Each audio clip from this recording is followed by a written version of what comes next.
The Jim and Terry Show, coming to you from the Hobbit Hole Studio in Bobcaygeon. I'm your host, Terry. Absent today is Jim. Absent. Should I say absent? He's present somewhere, absent here. Present on holiday. We wish him well. Rejuvenated Jim coming back with full of piss and vinegar. I use that archaic expression to say full of life and energy after a holiday. We'll see. Stay tuned for that one. Okay, where do we go from here? Well, it is post-election time in Canada. Pierre Poilievre and the Conservatives came up short in what was expected to be a landslide majority for the Conservatives. They fell into another election loss. This is 4 elections in a row for the Conservative Party of Canada. So when you use the argument that, the parties are polar worlds apart, I would argue that the Liberals are center, leaning left, and the Conservatives are right, trying desperately during times of election to appeal to a center that doesn't quite match up with their own ideology. All right, so that's my take on political orientation. I think Mark Carney will try to be more of a centrist than progressive. I think Trudeau was more of a progressive than a centrist, although he had the ability to reach out and relate to people despite the propaganda, nonstop fire hose. Isn't that a Russian term for propaganda? Nonstop fire hose of falsehoods from Pierre Poilievre, claims about Trudeau, breaking Canada, everything's broken, blame Trudeau, 9.5 years of Liberal failure. Well, there were a lot of good things to come out of those 9.5 years, and we came out of a very challenging global pandemic on the very good side compared to other countries in the G7. Far better than the U.S. in many scores. So you want to blame Trudeau and F. Trudeau? Well, you had your chance to prove it all in an election, and your message seemed to fall short. Now, that doesn't mean the Liberals had a blowout, but it does mean that a 25-point spread before Trump became president evaporated in a meteoric poll shift that we saw happening in front of our eyes, and people on the right, on media websites from the right, that people in my circle kept sending me saying, the polls are all wrong. And I said, well, let's wait and see. Polls are just polls. That's true. They're just a finger on the pulse of the moment. Depends on who you asked, where you asked, how you asked, all kinds of variables. But when it started to be not 1, but 2, but 3, but 4, but 5, all the main polling outlets in Canada were showing the same spread, and how the total collapse of the Conservative Party, you had to ask questions about what data, what evidence are right-wing podcasters and independent media on the right, what data are they looking at that leads them to say the polls are wrong, the polls don't have it right? And I'm one who sort of says, tongue-in-cheek, polls are just polls. But when they all started to align and show a meteoric fall from grace by Pierre Poilievre and a meteoric rise and ascendancy of the Liberals under Mark Carney, what a convergence of masterful political maneuvering. For Trudeau to resign when he did, for Trump to start doing the 51st state rhetoric, to impose tariffs randomly, breaking his own United States, Mexico, Canada agreement, the NAFTA 2.0, which he negotiated, to break that arbitrarily, to call into question all the things that the United States had stood for as a beacon on a hill, on free and fair trade, on removing trade barriers, on making agreements with people, not deals, it's trade.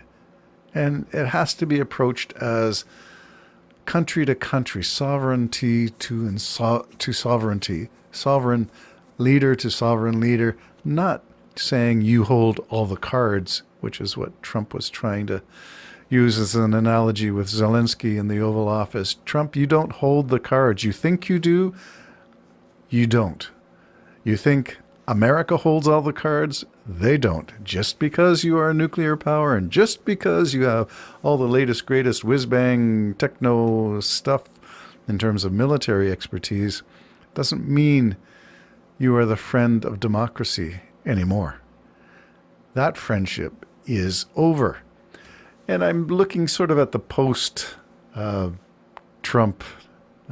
involvement in the Canadian election and saying, did he in fact cause Pierre Poilievre's descent into madness?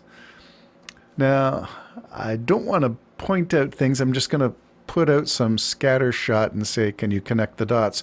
And one of the dots that I do sort of value as, I wonder how much that really affected things, is not the involvement of Trump in the 51st state rhetoric, the elbows up stuff that Carney embraced and Mike Myers helped him with. I get all that. Nationalism was Trump really misunderstood that. Even Jordan Peterson's tried to explain Trump's gaffe away by saying, oh, you didn't know what the concept. Yeah, he did know.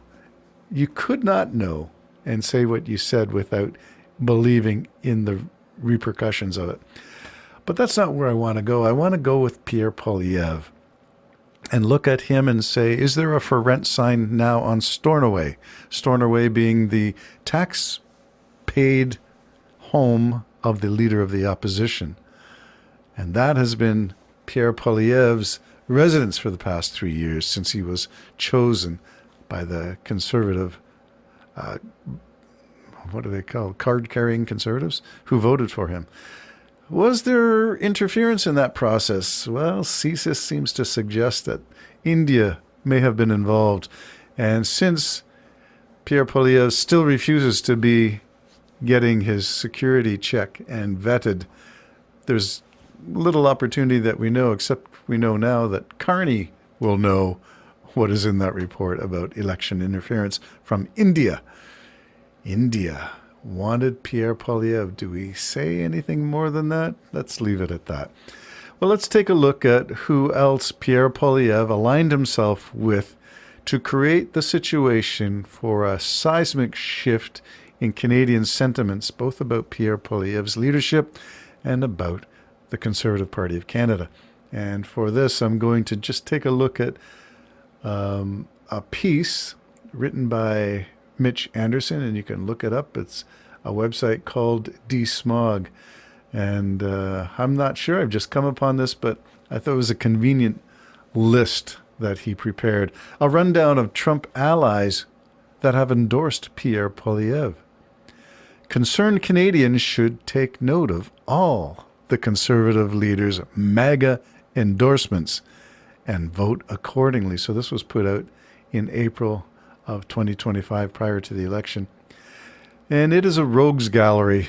So when I say rogues gallery, I do mean people who are suspect at best, who may be nefarious at worst. That means their intentions are not honorable.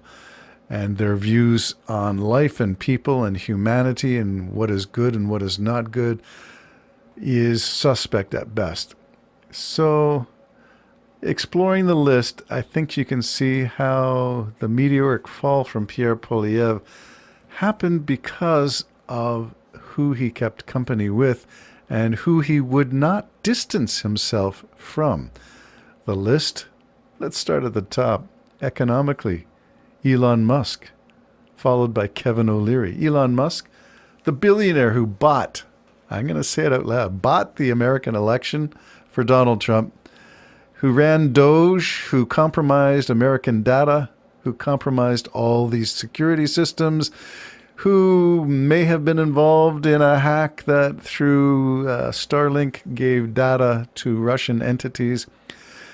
Allegations until proven in court. That's what it's all about. But Elon Musk, when he's a very influential person in the U.S. political system at the moment. He's got problems with his corporate branding through Tesla.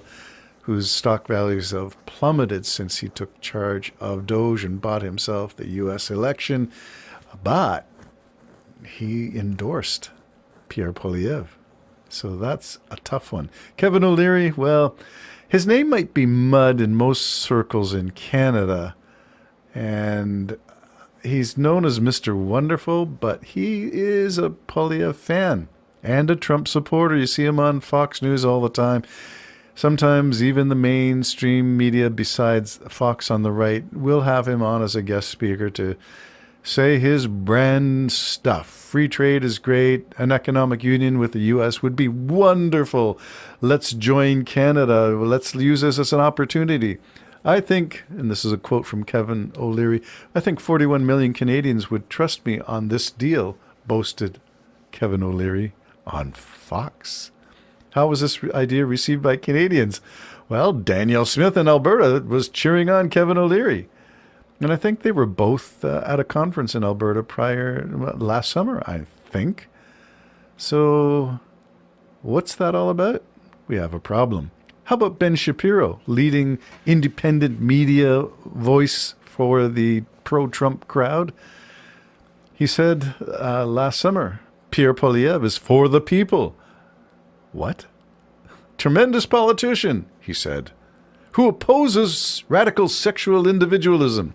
I think he means that Pierre Poilievre opposes most what GOP would call the DEI, diversity, equity, and inclusion. All right. So that kind of alignment might have you sinking a little bit, especially among female voters, because he's definitely got some issues with women. And then we have Ezra Levant. Ezra Levant, owner of Rebel News. Did you know he was a mentor to Pierre Poilievre? Well, according to recent reporting from CBC, that's so. Now, whether you trust CBC's reporting is up to you to cover and discern whether the author, in this case, Pierre Poilievre, was interviewed by Mark Bourrie, author of Ripper. Have you heard about that book coming out? A biography of Pierre Poilievre. Documented his ties to Levant dating back decades, and Poilievre was cited as Levant's communication director when campaigning in a 2002 by-election before Levant stepped aside for former Prime Minister Stephen Harper. So I wonder if there's similar stuff playing out for Pierre Poilievre. Is somebody going to step aside for him to take a seat? He lost. How about Conrad Black supporting Pierre Poilievre? Alex Jones, Matt Gaetz, Jordan Peterson. The list goes on. 25 points evaporated. Bye-bye for now.